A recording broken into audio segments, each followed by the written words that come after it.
Wangoo Laipham Primary Health Center PHC gi nifu taruk Suba Mapok Kumon Palan Pangthokhre Health Center asigi Conference Hall da Pangthokhre. Kaksing District ki Sugnu Kendra gi manungda laiba Health Center asigi Hospital Management Committee na sinduna pangthokhiba thauram aduda Committee gi Chairman L Sarat Elias Tona Maitai, PHC asigi MO in charge L Inaucha, Committee gi Advisor L Khel Chandra A Maimu amadi Hospital asida mathau tawriba Doctor, Nurse, Lab Technician, Paramedical Staff sing PHC asigi makada leiriba Health and Wellness Center singi nurse sing ANM sing susaruk yaki. Thauram aduda Health Center asigi MO in charge L Inaucha na fongdorakibada Primary Health Center asida staff masing watlabasu makhal makha kayagi anaba sing yamna lakpana PHC amana tawgadaba mathaudagi yamna henna wangna tawbana Health Center asina tawgadaba program mayam ama pangthoknaba hotnabada awaba kayadi mayoknari amadi tawriba thabak thauram singi asengba achumba report sing thabada Health Center amana thagadaba mathaugi changdagi henna thaduna leiri.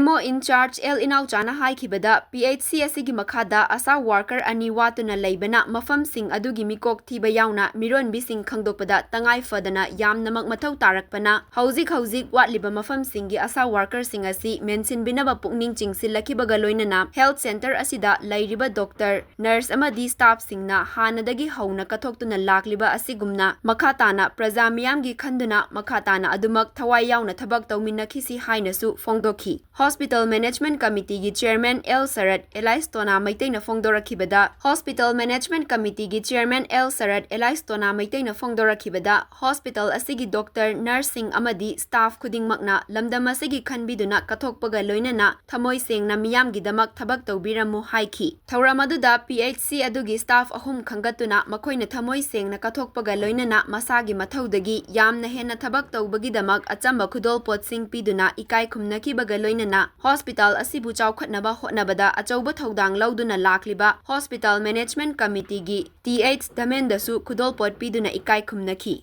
Atop hospital sindigi hena manga leiba mina skonam hospital no henarbada hisab to manga thawai thang yauna atop thawan de laiba imphan de laiba sing su bong akoi gi nungsibiraga da samaki hospital ni nang leiramba hospital sina hena atop hospital de hena ngang thoi heli her hai sing do madugi Hona lingge ko kalon do hospital se thada biramu asa wat padagi daga khara mikok thi bade se thadore bo jaga matema sigi sidik la kai deina kanu bo da dome me mana ko singya la kai sing plap sanga asing su asa la itamina kana na di tv tu no miro bi kya lai ke dai ti anang tang ka ta kana lai ke tv no la itamina